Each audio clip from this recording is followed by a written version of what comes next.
Hai teman, selamat datang di channel Sekate New.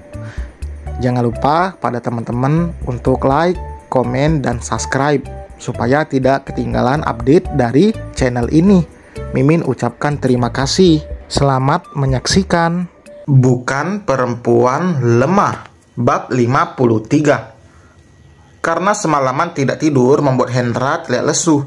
Ia akan bersiap untuk bertemu dengan Surya. Setelah itu mereka akan langsung ke kantor polisi. Hera tidak ikut karena ia ada jam kuliah. Lagi pula Hendra tidak ingin adiknya terlibat untuk masalah seperti ini. Sebenarnya bisa saja Hendra meminta rentenir itu untuk mengambil kembali mobil yang sudah dibeli Bu Sulis. Tapi Hendra tidak ingin ibunya terluka karena tahu mereka mungkin akan menggunakan kekerasan jika Bu Sulis tetap kekeh. Jika memang Bu Sulis masih tidak bisa dibujuk, hanya cara itu yang akan Hendra lakukan. Jadi apa masalahnya ini? Tanya Surya.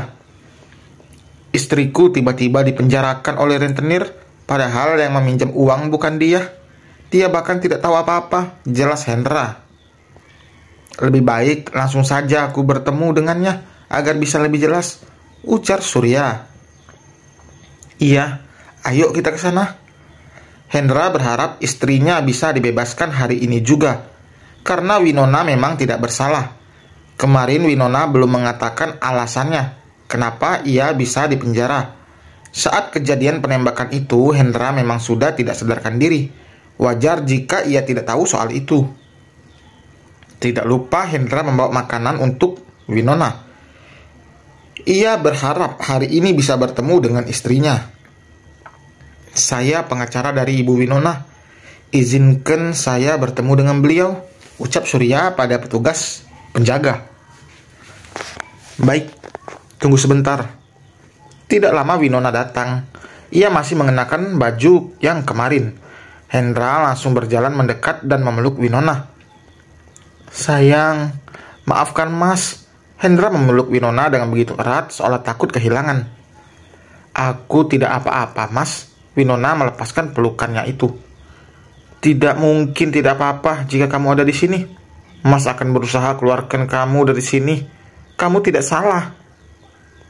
Selamat pagi, Bu. Saya Surya yang akan menjadi pengacara Anda. Surya memperkenalkan dirinya. Surya meminta Winona untuk menjelaskan semuanya dengan detail. Winona dituduh akan melenyapkan anak buah si rentenir dan juga dituduh atas kepemilikan senjata ilegal. Sebenarnya ia bisa saja dari awal langsung menyangkal. Saya menembak mereka untuk membela diri, apalagi mereka akan melecehkan saya, papar Winona. Apa? Mereka benar-benar melecehkan kamu? Tanya Hendra kaget. Tidak, Mas. Tapi hampir jelas Winona. Lalu kenapa kamu tidak menceritakan semua itu padaku? Aku hanya tidak ingin kamu cemas, Mas. Jadi, apa Anda memiliki surat izin kepemilikan senjata? Surya langsung mengalihkan pembicaraan. Kalau aku tidak memilikinya, bagaimana? Anda akan dijerat pasal tentang kepemilikan senjata api, amunisi atau suatu bahan peledak secara ilegal atau tanpa izin yang sah. Ancaman hukumannya itu adalah hukuman mati atau 20 tahun penjara, tutur Surya. Mata Hendra langsung terbelalak mendengar itu, sedangkan Winona terlihat santai. Ia tentu memiliki izin kepemilikan senjata, apalagi ia begitu mahir menggunakan senjata api. 10 tahun ia bersahabat dengan benda itu. Apa Anda bisa bantu saya untuk lepas dari jerat hukum jika saya tidak punya surat izin itu? Surya terdiam. Ia sebenarnya bukan pengacara kondang yang jasanya banyak dipakai. Ia mengambil jurusan hukum dan bisa lulus bukan karena otaknya sendiri. Ia mengandalkan uang untuk mendapatkan nilai yang bagus. Dan dampaknya sekarang, ia bahkan terlihat ragu membela kliennya sendiri. Hendra tidak tahu jika pengacara yang dibawanya itu bukan orang yang handal, hanya karena Surya adalah temannya. Hendra memutuskan untuk meminta bantuan lelaki itu. Sayang, kamu punya surat izin itu kan? Tanya Hendra. Winona tersenyum meremehkan. Bawa kembali pengacaramu ini, Mas. Dia tidak akan bisa membantuku. Lihat saja gelagatnya. Gayanya saja sok pengacara, tapi tidak becus menangani kasus. Mas akan cari pengacara lain kalau memang Surya tidak bisa membantu. Sebenarnya mudah saja mengeluarkan aku dari sini, Mas. Mas tinggal minta ibu untuk mengembalikan uang yang dipinjamnya. Selesai. Si rentenir itu akan mencabut tuntutannya, dan aku juga bisa lepas dari tuduhan kepemilikan senjata ilegal. Lakukan tugasmu sebagai suami, Mas. Kamu tahu mana yang salah, mana yang benar, kan? Kamu harus bisa tegas. Setelah mengatakan itu, Winona langsung kembali ke tempatnya. Hendra kembali pulang. Ia masih melihat mobil ibunya masih terparkir di depan rumah. Terdengar suara gemercik air dari kamar mandi. Hendra mengendap-endap masuk ke dalam kamar ibunya untuk mencari kontak si rentenir itu. Hendra bersyukur karena ponsel ibunya tidak memakai sandi. Ia langsung menuju aplikasi pesan. Siapa namanya ya? Rentenir itu pasti ada hubungi ibu belakangan ini. Batin Hendra. Ada kontak tanpa nama yang menarik perhatian Hendra. Ia langsung membuka pesan itu. Hendra yakin jika nomor itu si pemiliknya adalah si rentenir dari isi pesannya. Hendra langsung menyimpan nomor itu di ponselnya. Dengan cepat ia keluar dari kamar.